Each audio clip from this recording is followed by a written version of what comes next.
Don't worry, you guys are next.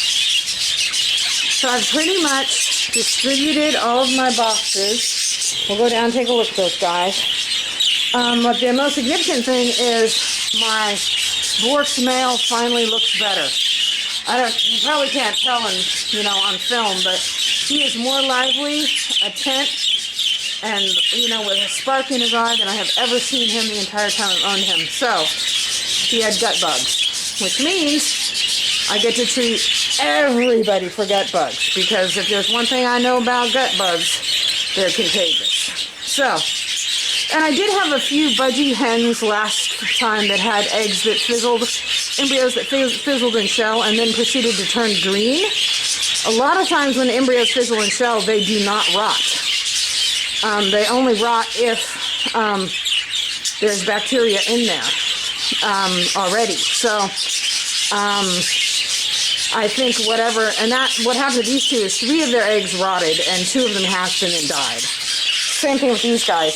3 of their eggs rotted and 1 of them hatched and died. So, and they live together, so that's not surprising, but I have to treat everybody. So everybody's going to get probably a 7-day course of ranitazole to clear all gut bugs, and I'm just going to treat them in place. Ranitazole is an antimicrobial antibiotic, and they're, a 7-day stint. They don't feel good when they take it. It makes them feel kind of bad, but it's worth it to make sure that they're healthy going into this. And since I just set them up, most of them would not have laid an egg before the end of that 7-day period anyway. So it may slow some of them down, but that's okay. I got an early start. It's not even March yet, so if they spend an extra week fiddling around, I'm okay with that. So these two are kind of seasoned out of the box. They're lovey-dovey. They started out like that, like immediately, almost like they had a previous relationship. But until I pulled his hen, he was very devoted to his hen. But 6 weeks before breeding, I separate the males from the females so that I get to pick who goes with who. These guys are not getting an S box. This is Nile and Minty, because Minty is a little underweight, and I'd like to see, and her shear is white, and she's just not ready. So they're going to get their full course of medicine and see if that doesn't perk her up a little bit. Maybe her tummy just doesn't feel good. But they are having a discussion, but it's not going very well. It's a little cantankerous. So these two, on the other hand, clearly have decided they like each other. They're sitting close to each other on the perch. They're doing, one of the things you look for in a bond of pairs is that they do the same behaviors at the same time. And they're both resting right now. Because they're flock animals, they're used to behaving in unison. So that's a sign that they are a pair. These two, of course, are a pair. And Sif has been in and out of the box. You can tell by all the grass in there. So that's all going swimmingly. These two just got their box. This is Puff and Jade. And clearly they're living on each other. So it was time. Didn't take them long. This is spring, so they kind of are ready to go.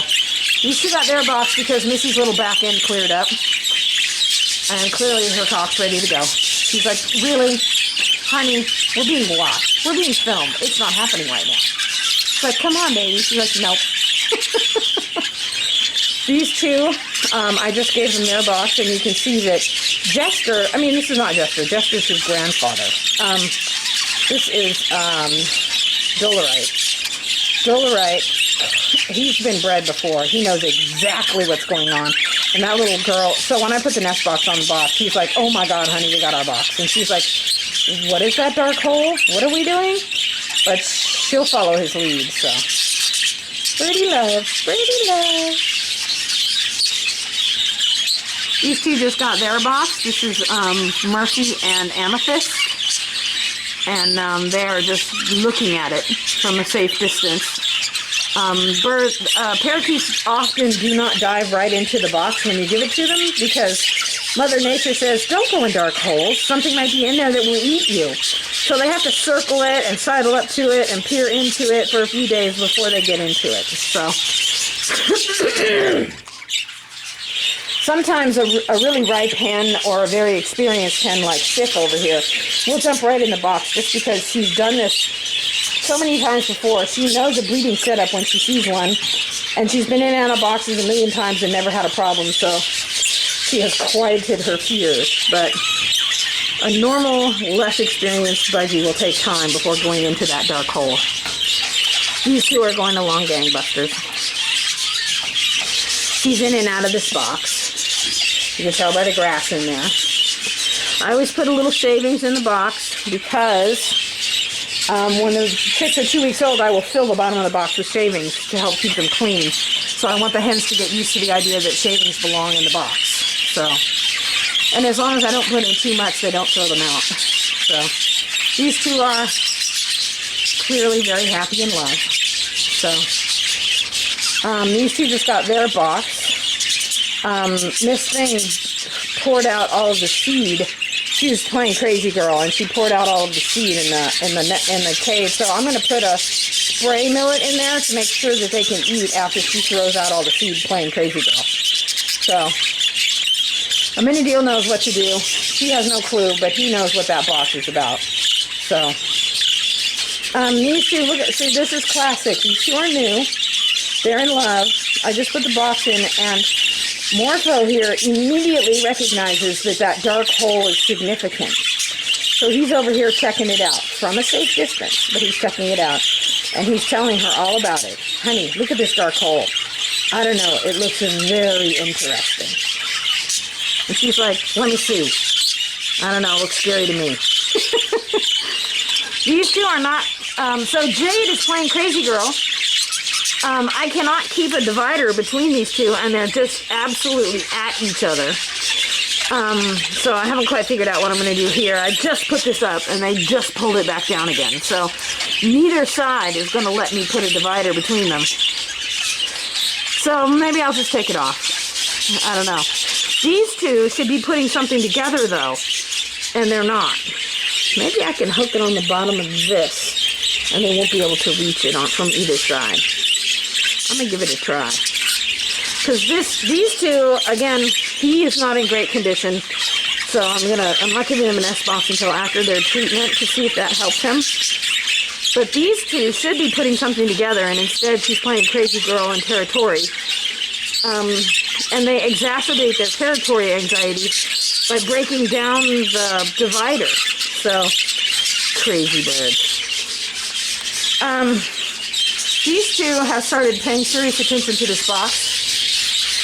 I don't think they've gone in it yet, but they're both noobs, but they also, its significance has hit them, and their little brains are like, oh, I don't know, this thing over here, it's really interesting, let's go over here. So, and she looks like he's a very aggressive male. Zephyr is very aggressive.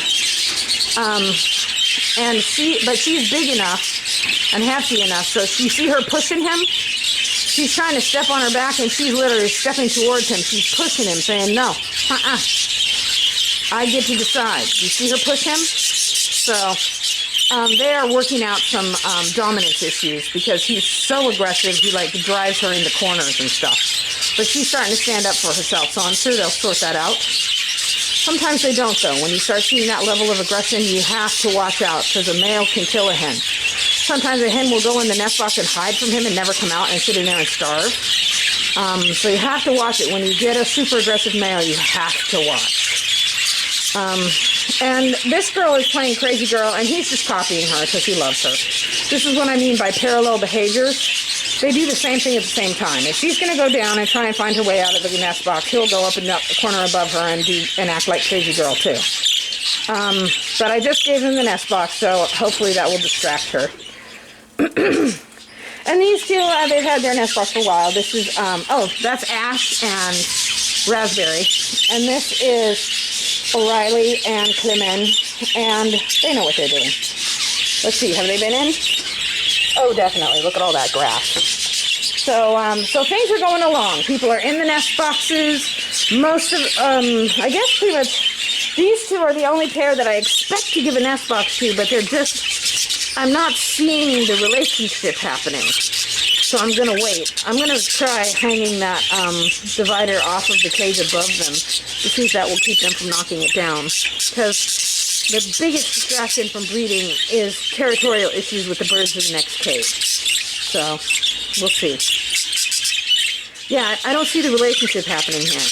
I have to get this figured out. Okay, so that's the update.